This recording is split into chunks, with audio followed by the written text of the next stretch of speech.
Hey everyone, Shawn Clement here, Wisdom in Golf, and this is our maiden voyage with Golf WRX. Hello everyone, welcome to our world and glad to be in your world. We're going to be talking about how to maximize long irons today. And for that, I'm going to need the help of Scully. She's our resident skeleton, and she is one of our best assistants in getting our students to understand how the body moves so that they don't go against it, and they get a really nice picture of how the swing is supposed to be shaped. So you look at the picture number 1 that we have in the article, where we look at the tailbone, and you'll notice where I stuck the pen, those are facet joints, and they're basically brake pads to prevent the spine from twisting. So each vertebrae has a built-in set of facet joints at the top to prevent the lower, the vertebrae on top of that to spin out. Obviously, you don't want to cut your spinal cord. That would be very bad. So the spine is there as a protection system. You'll realize that the majority of the turn occurs in the hips and the legs, because if you go up to our second picture with the shoulders, you'll see a picture of the shoulder joint sitting on top of the rib cage, and your clavicle and scapula simply sit on the rib cage, and you basically have about 20 degrees of range of motion in that joint. Then you've got the ball socket system of the arm. That's where you get 360 degrees of range. Now notice, if I only had one arm, this would work extremely well. This would be like a ball on a string. But since we connect both arms to the club, now both arms are going to need to be swinging freely from the shoulder sockets. Now, we got a head in the way. The head's in the way for a lot of stuff too. So we have to allow the rib cage and the pelvis to move out of the way, since the spine connects both and the facet joints only have 1 degree or less of range of motion between them. That means that the whole pelvis and rib cage unit is going to have to move out of the way. So that kind of goes a little bit against the grain in what we've heard as far as, hey, the shoulders should have 90 degrees of shoulder turn. That doesn't exist in this body on this planet. So anatomically, we have 20. Now you bring both hands together to take the grip, you barely have a buffer zone of 5 or less. So that means in the backswing, if the rib cage doesn't move, you're going to collapse. The arm system will collapse, and that's typically when you have a loss of width. So if you can't get width, see how the right arm's going to collapse? For many of you, the grip's going to come apart, and obviously it's going to be very difficult to maintain some nice extension with the left arm going back. So here's a really easy exercise for you. Take a ball, bend forward, let your arms hang, get into your golf posture, and pretend you're going to toss the ball from your trail hand towards a buddy, let's say the camera, right? So I am allowing my arm to swing freely towards you. Now, if I don't move my body out of the way, not going to be good. Notice, flies out that way, arm collides into the rib cage, gets diverted across my body, and now I'm going this way. That's where you typically get a nice chicken wing on the other side. So lack of width is simply lack of turn. Lack of turn is you being careful not to move your body so that you can meet the ball. That's counterproductive. So what we're looking for is massive width. So if I let my arm fall in front of me and I don't move my body, I hit myself. See how my upper arm hits my rib cage, and then I end up slapping myself. So all I'm going to do, the only command I'm going to give my body is let the arm fall past me until it peters out. So notice my brain turns the body out of the way and allows my arm to swing past me. Guess what? It's got to use the ground to do that. So if you look at, let's say, a boxer, and you're going to swing a punch towards somebody.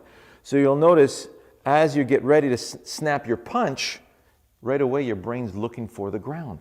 So it's going to go get the ground, use the ground to get the body out of the way so you have access to that target. You would never go with the arm first. You'd wreck your shoulder.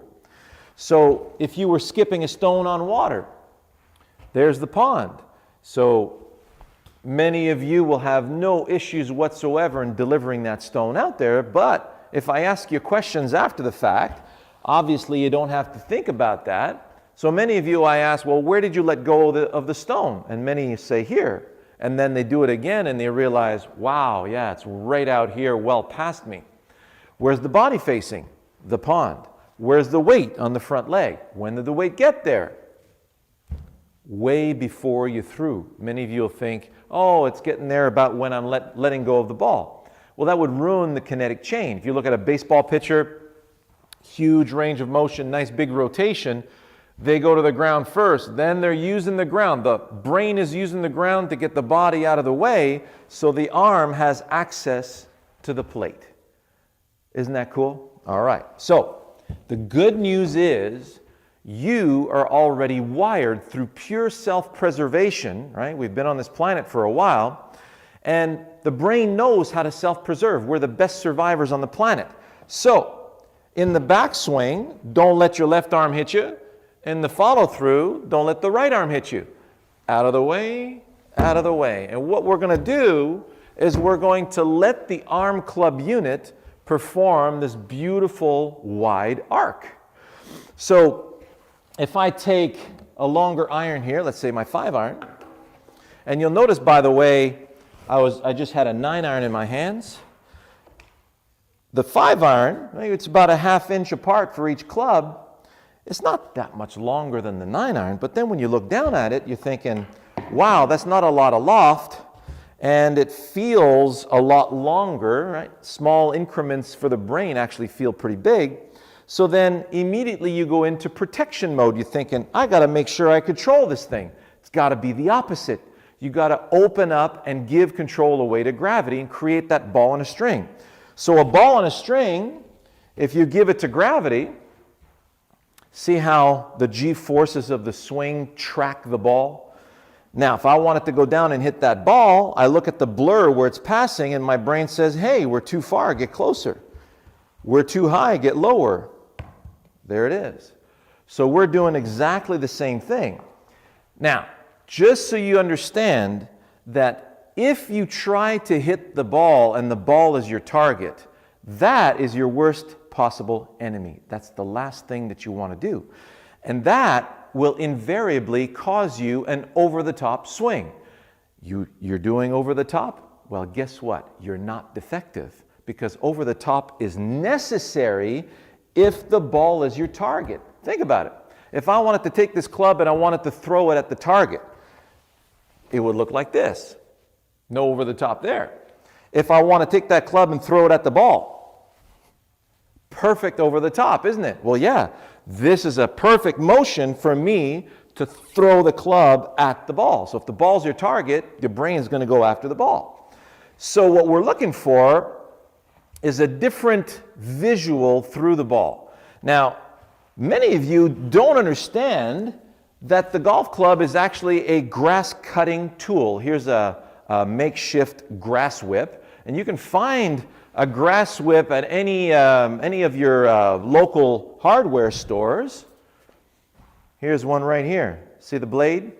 So I've got this wonderful grass whip, and I'm cutting grass in my backyard, so it would look like this. Don't let the right arm hit me. Don't let the left arm hit me. Out of the way.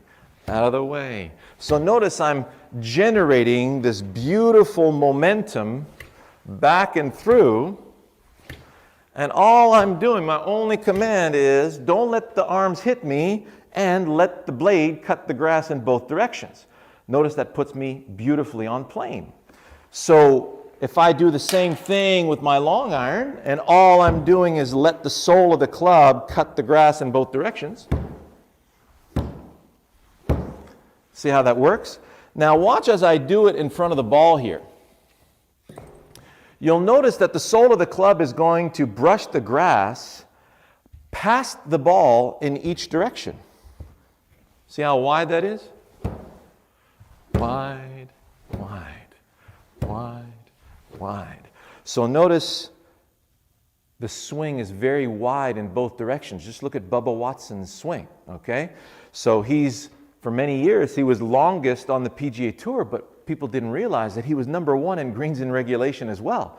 So you get distance and accuracy when you swing in this manner. Ask Jack Nicklaus as well. So if I had my grass whip, and here's my dandelion in disguise. So here's a wonderful visual for you. I want this grass whip to cut the stem. So my eyes are actually on the grass between the leading edge of this grass whip and the rubber tee. And notice my rubber tee is very low to the ground. So I'm just going to let the sole, the blade, cut through that tee. So you'll notice when it cuts through the tee that the ball will either pop into the air or will just stay right there. See that? So I'm going right underneath it, and the ball is basically just grazing the top of that blade right here. So if I did the same thing with an iron, there's my dandelion. I see the sole of the club in a perfect position to cut through that dandelion stem. Out of the way, don't let it hit me. Out of the way, don't let it hit me. So now I'm getting beautiful contact with the ball without thinking about the ball. So if I'm cutting through the stem along the surface of the ground, you ever notice Jordan Spieth's headed address? See how he's over here? Look at Rory McIlroy in the downswing. As he gets to the top of the swing, the head tilts this way so that we have access through the stem and along the ground. You'll see many of you on the range, just walk down the range and watch somebody hitting some irons, and you'll see a lot of them do this in the backswing. Notice the head has a reverse tilt. Well, you know that that person's going after the ball and will have a lot of trouble with the longer clubs, especially the long irons. So when I get nice and wide in both directions, there's no club that I can't hit. Here's the 1 iron. See that beauty? So that's the only thing that Ping doesn't make. So I carry a Mizuno, an old Mizuno MP33 that one of my students so kindly gifted to Wisdom in Golf. I'm going to do the same thing here. All I see is the leading edge of the club, and I see that it's in a great position to cut through that dandelion stem, and I'm going to do it with my ball and a string. So I gather, and I deliver. Now notice that launch angle, how it came off. Let's have a look at that.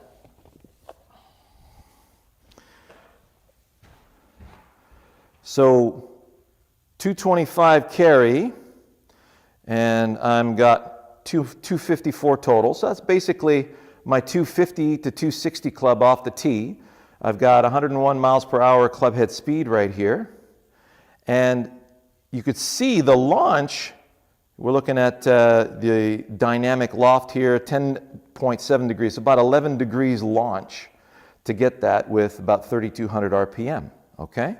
So it's pretty cool. Now if we look at that last 5-iron I hit, so we're looking at 210 carry, 96 miles an hour, and our dynamic loft on that was about 19 degrees, okay? So that is a great way to look at, you know, hitting the long irons. So we're never, and when it applies to, you know, hitting the driver off the deck, well, as you get with the longer clubs and you get to the fairway woods, the width of the club gets wider. It's designed that way because the width of the arc is getting much wider. It's a much longer club. So the distance between you and the ball, and we'll end with this, is very, very critical. So if I had a shorter club and I let that short club swing, you'll notice it's swinging much more vertically, naturally. Here's driver or long irons. Notice that's going to be very difficult to swing on the same plane. It's going to swing on a much flatter plane naturally. So I have to pre-deploy my arms and club to where gravity can take them and give me my ball and a string. okay? So with the driver, you'll notice your hands are a lot further away from the body, and as the clubs get shorter, you'll notice your hands are going to get a lot closer to the body. That is the length, because every time you take a different club in your hands, here's the 9-iron versus the driver. So if I swing back and through without stopping here, I'm letting gravity, don't let it hit me, don't let it hit me. See where my hands are? So it feels like if I take my hand off the club, it's just hanging there.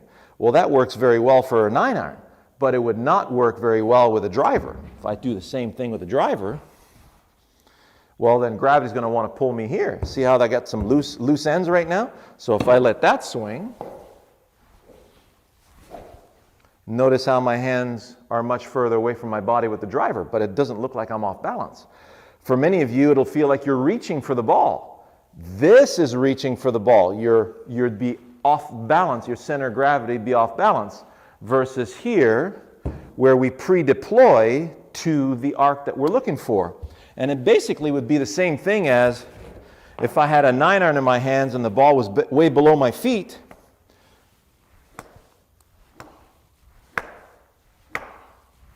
Versus ball above my feet. And I'm just letting gravity brush the grass in both directions.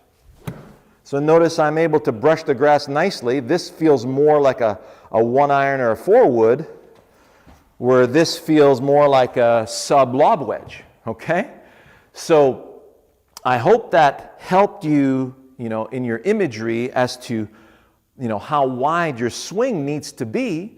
So we don't want the body out of the way so the arms can swing freely to go get width. With this beautiful width, we create an arc. We use the arc to go cut dandelion stems along the ground and towards the target. Then you're going to have some amazing success with those long irons. Maybe even get a 1-iron or a 2-iron in the bag. How about that?